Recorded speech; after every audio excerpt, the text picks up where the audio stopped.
Hello, this is Derek Old School Fournier with WhatTheBuck.net. I returned from Canton, Ohio for the Pro Football Hall of Fame enshrinement of Derek Brooks, as well as my PFUFA reunion.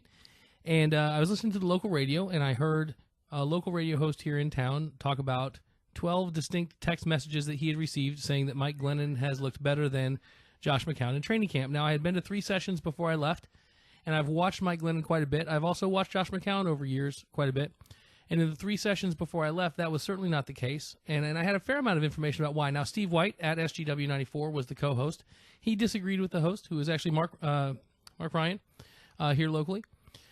And I called in, which I hadn't done in a while, to the radio station, to be honest, and we talked about some of those differences. But what's interesting to me is that the narrative here in Tampa is certainly one of 2 camps. It always has been. It's like the starting quarterback and then the backup quarterback. No matter who they are, the most popular guy in any town is your backup quarterback. And that is certainly true here in Tampa Bay.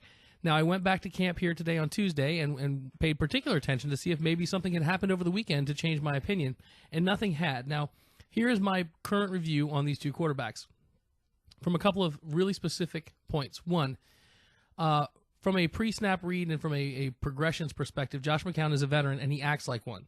He knows what's going on with the defense, and during the play, he scans the entire field and looks people off effortlessly. I would expect that out of a guy with his amount of experience. Mike Glennon does not do that. He's labored making his way through the progressions visually, and he doesn't look people off particularly well. Now, he's working on it, and he's a young quarterback. He's a second-year quarterback, so it's not like I would judge him that harshly for that, because, to be honest, I don't expect him to be exceptionally good at that now. But it's certainly true, and if you've got 2 quarterbacks, even if they were even in every other area, I would go with the one who's more seamless in that area than others. But they're not equal. Right now, Mike Glennon gets a lot of credit for his arm strength, which I, to be quite honest, have never seen. Mike Glennon's routes that he throws well are inside routes. Anything that comes back towards the center of the field, whether it's a comeback route, a dig, even, to be honest, the best deep ball he throws is a post. It's almost as though when the receiver's coming back to him, he feels more confident. He delivers with more velocity. He also has to be firmly planted when he delivers the ball in order to deliver the ball with that velocity. He does not do well when he's on the move or when he's not allowed to step into his throw. Now, from a release perspective, and guys, I'm not a quarterback coach. I've just watched a lot of quarterback play. So if you're a quarterback coach and you've got different opinions when you watch the film, I'd love to hear from you either in the comments or somewhere else. Mike Glennon's release has a hitch. It's a slower release. It's not, I think I called it left-witchian today to one of the other members of the media. And it's not that bad, but it definitely is a more prolonged release, and there's a bit of a hitch in it. Now, to contrast all of this, and that doesn't even get into the athleticism and the necessary to be able to boot and to scramble, potentially, given the fact that our offensive line will need some time to gel. Any of those things, I'm even casting aside, right?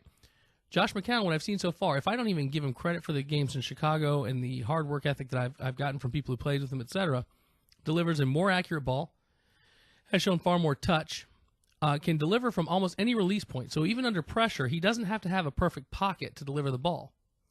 He is very smooth when he's on the run. So if you're doing boot action or you're a QB waggle, he's gonna be able to deliver the ball clearly and consistently. Additionally, and this has been talked about a lot based on the OTAs, Josh McCown, either because he's playing on house money, because he's already had a good career and this is sort of an opportunity for him to just let it all hang out, or because he's better at it, who knows? I don't know what the driver for it is. Josh McCown is taking chances. He is throwing the ball into small windows and he's throwing it accurately. He's building rapport with his leading receivers, and you can see that getting better and better each day. Mike Glennon is taking the safer throws.